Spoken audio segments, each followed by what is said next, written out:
오늘 주시는 하나님의 말씀은 히브리서 5장입니다. 히브리서 5장 5절부터 10절까지 보겠습니다. 히브리서 5장 5절에서 10절입니다. 신약 성경 357페이지입니다. 신약 357페이지입니다.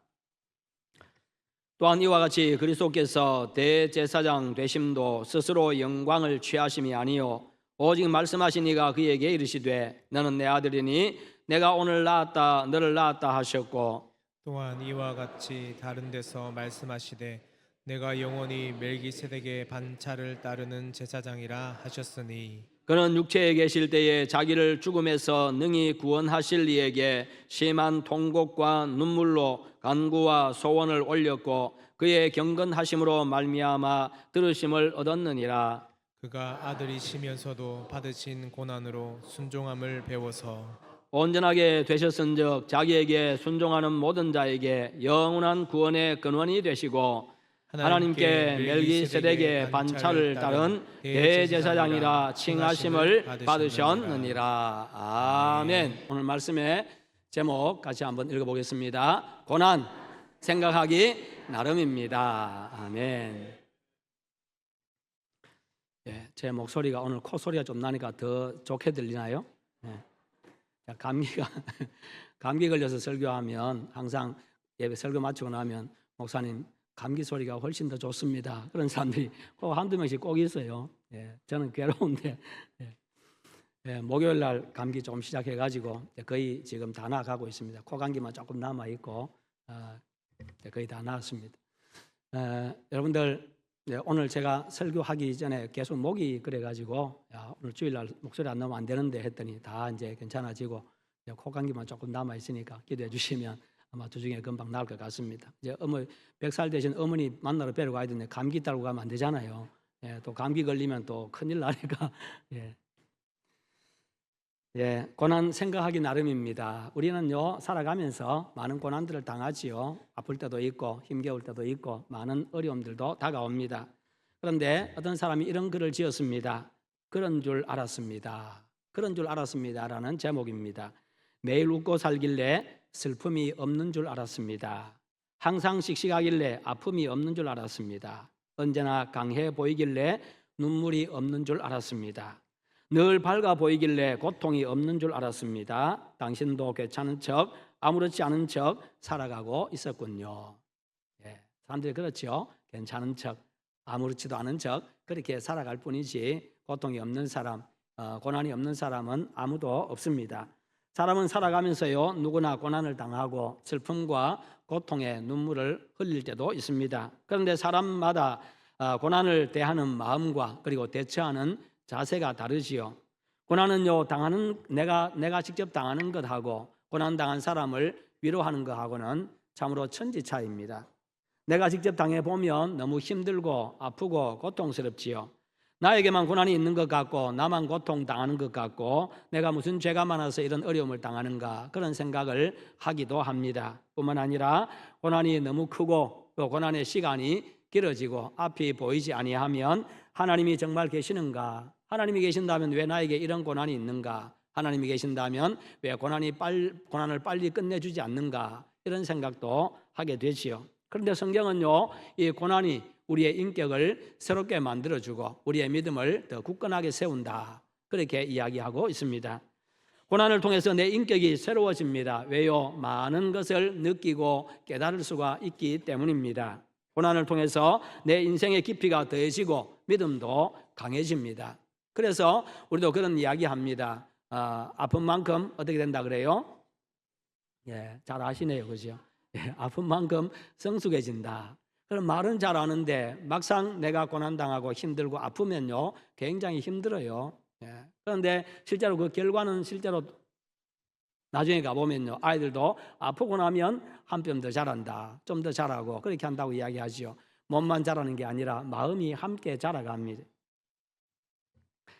고난 중에도 함께 하시는 하나님의 은혜와 사랑과 능력 이것을 체험할 수가 있기 때문에 자라는 겁니다. 그러나 고난 중에는 그런 생각을 하기가 쉽지를 않습니다. 고난이 끝난 다음에 내가 변화된 모습을 보고 그제서야 깨닫게 되는 것이요.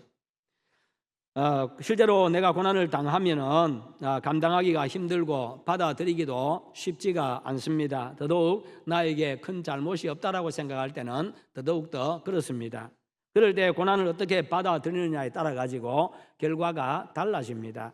예수님을 통해서 고난에 대처하는 그런 지혜를 얻으시기를 바랍니다. 먼저 고난은요, 선택에 따라서 결과가 달라진다는 겁니다. 오래된 서양 풍습에 엄마가 시집가는 딸에게 진주를 주는 관습이 있습니다. 그것을 그 별명이 얼어붙은 눈물이다. 그 진주에 대해서 이름을 붙였는데 얼어붙은 눈물이라는 그런 별명을 가지고 있습니다. 진주를 그렇게 부르는 것은 두 가지 의미가 있는데요. 첫째는 딸이 시집가서 흘려야 될 눈물이고, 두 번째는 그 눈물이 가치 있는 인생이 되게 할 것이다라고 하는 그런 교훈을 주기 위해서 엄마가 그렇게 진주를 준다고 합니다.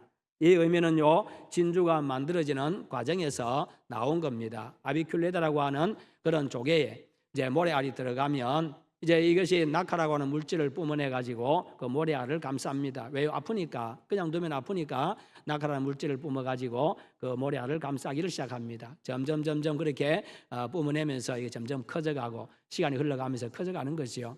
예, 그렇게 해서 진주가 만들어집니다. 그렇다고 그 아비큘레다라고 하는 그 조개 속에 모든 조개가 모래알이 굴러 들어오면 다 그렇게 진주를 만드는 것은 아닙니다. 그것은 조개의 선택에 따라서 달라집니다.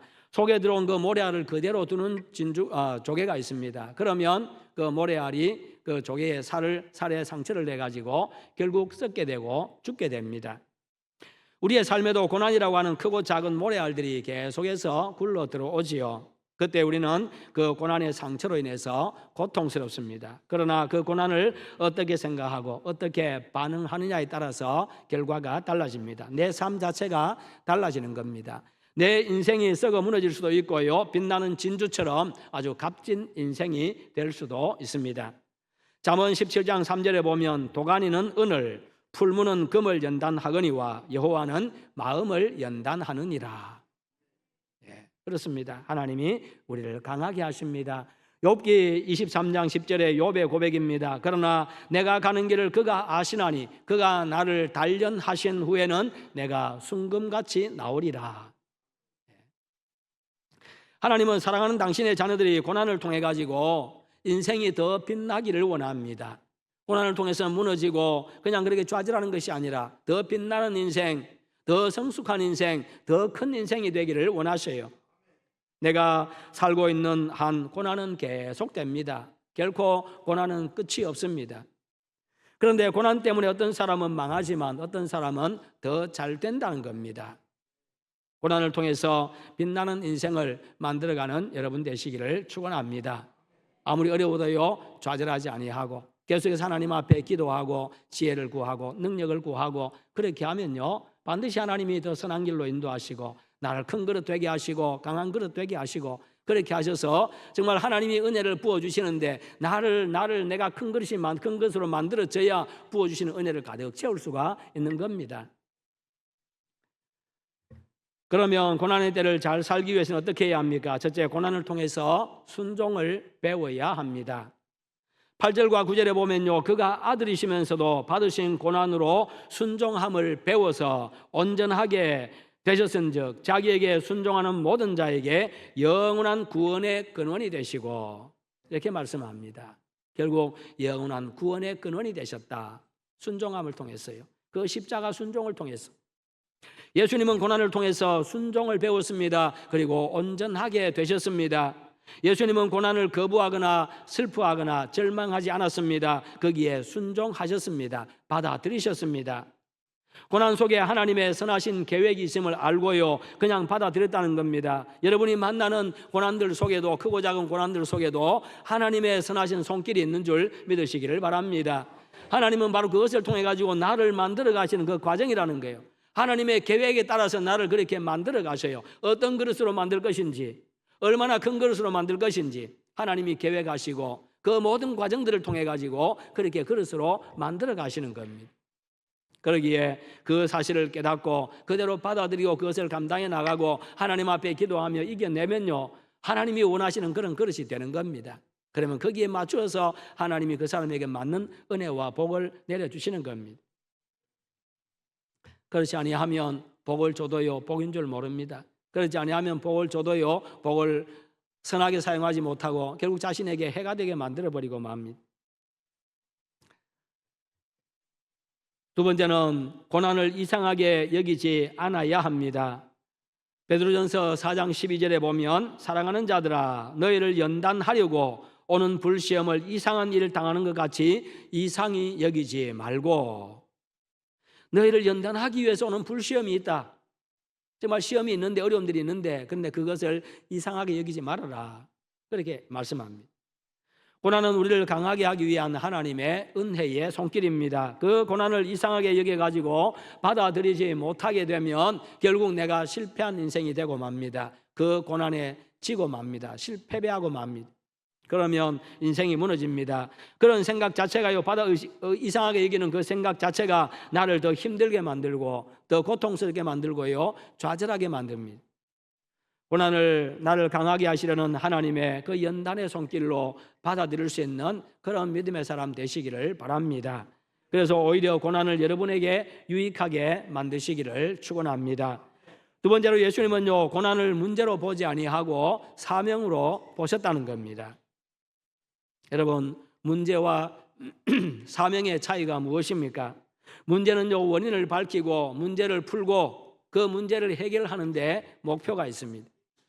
그러니 그 문제에 집착해 가지고 그것을 계속 풀어내야 됩니다. 그러니까 머리가 아프지요. 온갖 고민 다 해야 됩니다. 이 문제 어떻게 해결할까? 반면에 사명은요, 책임을 감당하는 것에 목표가 있습니다. 어느 부잣집 앞에 공터가 있었습니다. 빈 밭이 하나 있었습니다. 그런 곳이 있으니까 사람들이 이 집 저 집에서 쓰레기를 갖다 버립니다. 그래서 쓰레기가 너무 많이 있으니까 나중에 그냥 차를 불러가지고 아무 말 없이 그냥 쓰레기를 다 치웠습니다. 치우고는 거기다가 이제 철조망 같은 거, 철조망을 쭉 둘러쳤습니다. 아무도 버리지 말라고. 그렇게 여기다 쓰레기 버리지 마세요. 쓰레기 버리면 이제 고발 조치하겠습니다. 그렇게 했습니다. 그런데 또 갖다 버립니다. 그래서 할 수 없이 거기다가 CCTV를 붙여놓고 CCTV 작동 중, 적발시 즉시 고발 조치함, 그렇게 놨습니다. 그랬더니 사람들이 쓰레기를 안 버려요. 그런데 또 조금 더 시간 지나니까 사람들이 CCTV 방향을 피해가지고 갖다 버립니다. 안 찍히려고. 그렇게 갖다 버려요. 그래서 이 사람은 너무 이제 그게 싫었습니다. 동네 주민이 골칫거리로, 이 사람들이 골칫거리 이웃이었습니다. 그러니까 항상 그 볼 때마다 마음이 불편하지요. 힘듭니다. 집을 나가면 그게 보이니까 얼마나 힘들겠어요. 그러다 어느 날에 시골에 계신 아버지가 올라오셨어요. 그래서 자기의 고민을 이야기했습니다. 아버지, 이 동네 사람들이 쓰레기 버리지 말라고 해도 이렇게 버리고 CCTV 작동한다고 작동 붙여놓고 또 실제로 고발 조치해서 벌금도 물게 했는데 또 갖다 버립니다. 그러면서 하소연을 냈습니다. 아버지가 듣고 있더니 말없이 밖으로 나가셨습니다. 나가셔가지고는 괭이를 들고 호미를 들고 나가시더니 거기 있는 쓰레기 다 치우고 철조망 다 걷어내고 그리고 밭을 일구기 시작합니다. 돌멩이 걸러내고 그리고 밭을 일구고 거기다가 씨를 뿌립니다. 밭에다 이제 시금치 씨를 갖다 뿌렸습니다. 그리고 팻말에다 붙였습니다. 여기에 시금치를 심어 놓았으니까 필요한 만큼 뜯어가세요. 그렇게 적어 놓았습니다. 그랬더니 거기 자라기 시작하니까 사람들이 와서 시금치를 하나씩 뜯어갑니다. 필요한 만큼 뜯어갑니다. 아들에게 이야기합니다. 이 시금치 다 뜯어먹고 나면 상추도 뿌리고 오이도 심고 채소들 심어라. 그렇게 이야기했어요. 그리고 옆에도 의자도 하나 갖다 놓고 앉아 쉴 수 있도록 만들어줘라. 그 했습니다. 그랬더니 사람들이 와가지고 도란도란 이야기하면서 뜯어먹고 하고 그렇게 했어요. 그러니까 이제 그곳이 밭이 이제는 골칫거리가 아니라 동네 사람들이 모여가지고 뜯어먹고 나누는 그런 하나의 사랑방이 되었습니다. 그러면서 이제 이웃들하고 친해졌습니다. 친해져 보니까 이웃들이 골칫거리 이웃이 아니라 정말 순박하고 좋은 이웃들이었습니다. 여러분, 그렇습니다. 우리가요, 이 문제를 문제로 보게 되면, 문제로만 보게 되면 어떻게 됩니까? 결국에는 그것이 골칫거리가 되고 맙니다. 여러분, 아들과 아버지의 차이가 무엇입니까? 아들은 자기 땅에 쓰레기 버리는 그 사람들을 문제로 보았습니다. 그 문제를 해결하는 데 목표를 두었습니다. 그래서 여러 가지 방법을 써보았습니다만 오히려 문제가 커져가지요. 반대로 아버지는요, 이웃의 빈터를 이웃에 대한 사명으로 보고 그 사명을 감당했던 겁니다. 이 밭을 어떻게 사용하면 이웃을 유익하게 하고 즐겁게 할 수 있을까? 어떻게 하면 동네 사람들이 더 행복할 수 있을까? 그 생각을 한 겁니다. 문제를 문제로 보는 사람하고 자신이 감당할 사명으로 보는 사람과의 차이입니다. 그 결과 역시도 너무나 큰 차이를 가져왔지요. 동네 사람들하고 얼마나 마음이 불편했겠습니까? 쓰레기를 버리는 사람들의 마음도 얼마나 불편했겠어요. 그러나 이제는 모두가 진짜 이웃이 된 겁니다. 일반적으로 사람들은요, 삶 속에서 맞이하는 고난을 문제로만 보는 경향이 있습니다. 그러다 보니까 문제를 풀고 해결하는 데 목표를 둡니다. 그래서 인생은 문제 해결의 연속이다라는 그런 말까지 나왔습니다. 그러나 모든 것을 문제로 보면요, 문제가 없어지기는커녕 해결되기는커녕 오히려 더 많아지고 더 커지는 것이 인생사입니다. 고난을 문제로 보는 한 고난은 해결되지 않습니다. 유익이 되지도 않습니다. 오늘 우리에게 필요한 것은요, 고난을 책임과 사명으로 보고 감당하는 것입니다. 하나님이 이 고난을 통해서 나에게 무엇을 하기를 원하시는지, 하나님이 어떤 뜻이 있는지, 나에게 무엇을 말씀하시는지 우리가 그것에 대해서 하나님 앞에 여쭈어야 합니다. 하나님, 왜 이러십니까? 왜 이렇게 하십니까? 내가 어떻게 하기를 원하십니까? 그렇게 우리가 하나님 앞에 무릎을 꿇어야 합니다. 그러면 문제도 해결되고요, 그 고난이 자신에게 유익이 됩니다. 자신을 강하게 합니다. 인생을 빛나게 만들어줍니다. 아주 값진 인생이 되게 합니다. 우리의 신앙의 선배들도요, 고난을 책임과 사명으로 알고 감당하려고 했습니다. 요셉을 보십시오. 형들에 의해 가지고 인신매매 당했습니다. 애굽으로 팔려갔습니다. 종으로 팔려갔습니다. 그러나 그는요, 그것을 문제로 보지 않았습니다. 문제로만 보았으면요, 날마다 그는 이를 갈고요, 복수의 칼을 갈았을 겁니다. 그러면 그의 나날은요, 매일매일은요, 지옥이었을 겁니다.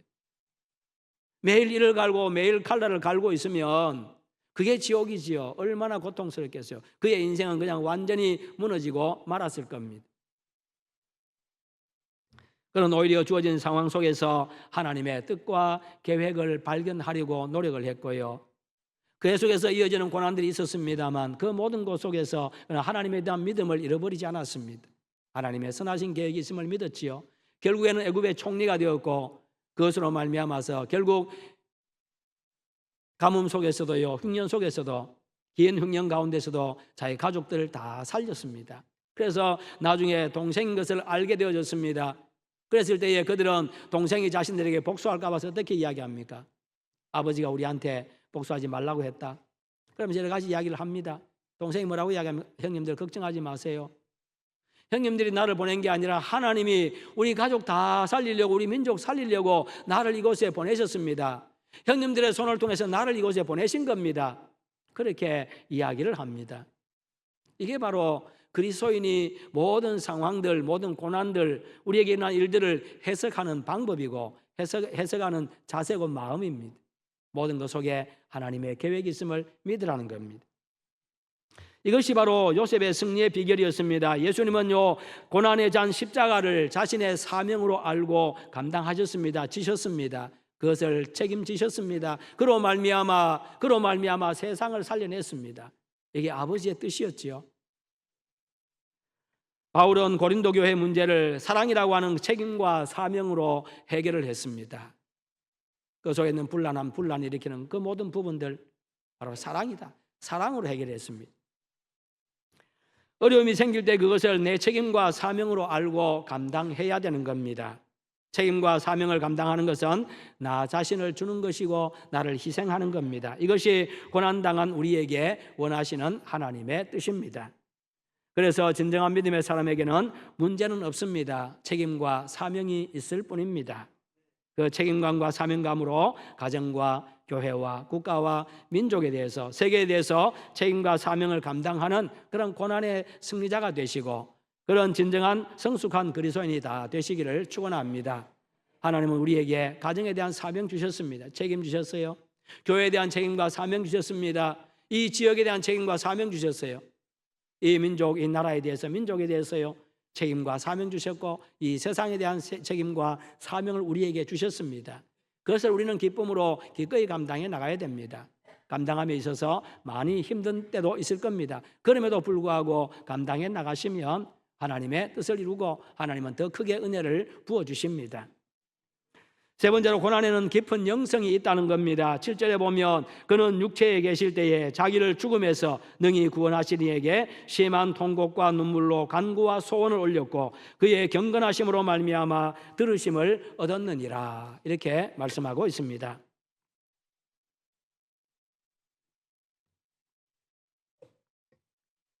예수님은 고난 앞에서 하나님 아버지께 눈물로 간절하게 기도했습니다. 기도를 통해서 하나님 아버지의 뜻을 발견했고요, 그 기도를 통해 가지고 하나님 아버지로부터 책임과 그 사명을 감당할 힘과 지혜를 얻으셨습니다. 그리고는 거기에 순종하셨습니다. 고난에 대해 예수님은 하나님 아버지의 구원을 믿었습니다. 하나님은 이런 예수 그리스도의 예수님의 그 간구를 들어주셨습니다. 고난의 때에 우리가 해야 될 일은 무엇입니까? 하나님 앞에 간절하게 기도하는 겁니다. 그리고 기도를 통해서 하나님 아버지의 뜻을 깨닫고 그 뜻에 순종하는 겁니다. 그럴 때 하나님을 체험하게 되고요, 더 큰 믿음과 성숙한 믿음의 소유자가 될 수가 있습니다. 고난은 우리의 영성을 키워주고 넓혀주고 더 깊게 만들어줍니다. 하나님의 은혜의 세계 속으로 더 깊이 들어가게 만들어주고 하나님의 그 은혜의 풍성함을 누리며 살아가게 만들어줍니다. 고난을 통해서 하나님을 더 깊이 체험하고 믿음이 굳건해지는 그런 여러분 되시기를 축원합니다. 마지막 네 번째는요, 고난은 우리를 온전하게 만든다는 겁니다. 고난이 우리를 온전하게 만들어줍니다. 국화꽃옆에서라고 하는 서정주 시인의 시가 있지요. 한 송이의 국화꽃을 피우기 위해 봄부터 소쩍새는 그렇게 울었나 보다. 한 송이의 국화꽃을 피우기 위해 천둥은 먹구름 속에서 또 그렇게 울었나 보다. 그립고 아쉬움에 가슴 조이던 먼 젊음의 뒤안길에서 이제는 돌아와 거울 앞에 선 내 누님같이 생긴 꽃이여, 노란 내 꽃잎이 피려고 간밤에 무서리가 저리 내리고 내게는 잠도 오지 않았나 보다. 꽃 한 송이 피는데 천둥도 필요하고 비도 필요하고 많은 그런 것이, 바람도 필요하고 많은 것이 필요했다는 겁니다. 그런 모든 과정들을 다 거쳐가지고 그렇게 아름다운 꽃이 그렇게 피었다는 것이요, 그것도 아주 성숙한 그런 내 누님같이 생긴 꽃이요, 이제는 아주 성숙한 그런 모습의 꽃으로 피었다는 겁니다. 이 시처럼요, 우리의 인생은 슬픔에 울고 천둥 소리에 놀라고 아쉬움에 한숨도 짓고 찬소리도 맞고요, 잠 못 이루는 밤도 지내야 되고 그러면서 꽃도 피우고 익어갑니다. 그렇게 인생의 깊이를 더해가고 아름답게 여물어 가는 것이지요. 그래서 그런 노래가 있잖아요. 우리는 늙어가는 게 아니라 익어간다고. 그렇습니다. 여물어 갑니다. 익어갑니다. 성숙해져 갑니다. 우리가 인생을 살다 보면 때론 병들 수 있습니다. 가난해질 수도 있습니다. 관계에 어려움을 당하기도 합니다. 자식이 속썩일 때도 있습니다. 일이 마음먹은 대로 안 될 때도 있지요. 오히려 일이 꼬일 때도 있습니다. 모든 게 뒤죽박죽이 되고 실패할 때도 있습니다. 그러나 고난을 문제가 아니라 책임과 사명으로 보고 기쁨으로 감당하면 그런 중에도 하나님의 그 은혜 가운데 기쁨과 평안을 누릴 수가 있습니다. 이것이 바로 그리스도인의 삶입니다. 여러분, 그렇잖아요. 우리는 하나님의 품 안에 있는 사람들입니다. 세상에서 가장 평안한 모습을 그리라고 했는데 거기에 가져온 그림 가운데 한 가지가 1등으로 뽑혔습니다. 그것은 폭포수 옆에, 아주 높은 폭포수 옆에 절벽에서 튀어나온 그 나뭇가지에 어미새가 앉아있고 어미새 그 날개품 안에 새끼새가 품고 있습니다. 그것을 평안함을 가장 잘 표현한 그림으로 선정이 되었습니다. 왜 그렇습니까? 옆에서는 폭포수가 떨어집니다. 소리가 요란하지요. 거기다가 폭포수 물이 날아옵니다. 계속해서 어미새의 날개가 졌습니다. 그러나 그 어미새 품 안에 있는 그 새끼새는요, 그런 가운데서도 머리를 밖으로 내밀었다가 들어갔다가 그렇게 하면서 거기서 평안을 얻습니다. 그런 것처럼 우리 역시도 하나님의 품 안에 있다는 사실을 기억하시기 바랍니다. 우리는 전능자의 품 안에 있습니다. 전능자의 손에 우리가 잡혀 있습니다. 전능자께서 우리를 두르고 계십니다. 전능자가 우리를 보호하십니다. 전능자가 우리를 이끌어 가십니다. 전능자께서 우리를 책임져 주십니다. 그 사실 믿으시기를 축원합니다. 그분이 바로 전능하신 그분이, 전지전능하신 그분이 나를 생각하시고 나를 아시고 나에게 가장 적합한 그런 계획을 세우시고 그런 그릇으로 만들어가고 계십니다. 그 모든 과정에 하나님의 사랑과 은혜가 있는 줄 믿고 믿음으로 감당하시기를 축원합니다. 사람은 누구나 고난을 당합니다. 사람이 사는 세상 그 어디에도 고난이 없는 곳은 없습니다. 고난 없는 인생 어디에도 없습니다. 그저 그냥 받아들이고 웃을 뿐이시요, 고난이 없는 척 살아갈 뿐이시요, 고난 속에 넣어두신 책임과 사명을 깨닫고 기쁨으로 받아들이고 감당하는 성숙한 믿음의 사람, 온전한 믿음의 사람 되시기를 바랍니다. 그래서 고난을 통해서 우리를 통해서 이루고자 하시는 하나님의 거룩한 뜻을 이루어가는 그런 복된 여러분들 다 되시기를 주님의 이름으로 축원합니다. 우리 함께 기도하십시다. 기도하실 때 하나님, 나에게 주신 그 고난들 책임과 사명으로 알고 잘 감당하게 하시옵소서. 우리 예수님께서 십자가를 책임과 사명으로 알고 감당하신 것처럼, 그래야므로 세상을 살린 것처럼 나 역시도 그렇게 나에게 다가오는 여러 가지 고난들 속에 하나님의 선하신 계획이 있는 줄 믿고 책임과 사명으로 알고 잘 감당하게 하시옵소서. 함께 기도하겠습니다. 거룩하신 하나님 아버지, 감사합니다. 오늘도 우리에게 말씀 주심을 감사합니다. 우리가 살아가면서 여러 가지 하나님의 고난들 당합니다. 어려움들을 당합니다. 그런 가운데서 하나님 아버지 예수님을 생각하게 해주시기 원합니다. 우리 예수님이 십자가를 사명으로 지셨습니다. 하나님, 그리함으로 세상을 살린 것처럼 우리 역시도 그렇게 하나님의 사명으로 알고 책임으로 알고 감당함으로 말미암아 나로 말미암아 세상이 웃게 하시고 세상이 살아나게 하시옵소서. 주변이 행복해지게 하여 주시옵소서. 우리 아버지 함께 하실 줄 믿습니다. 오 주님 도와 주시옵소서.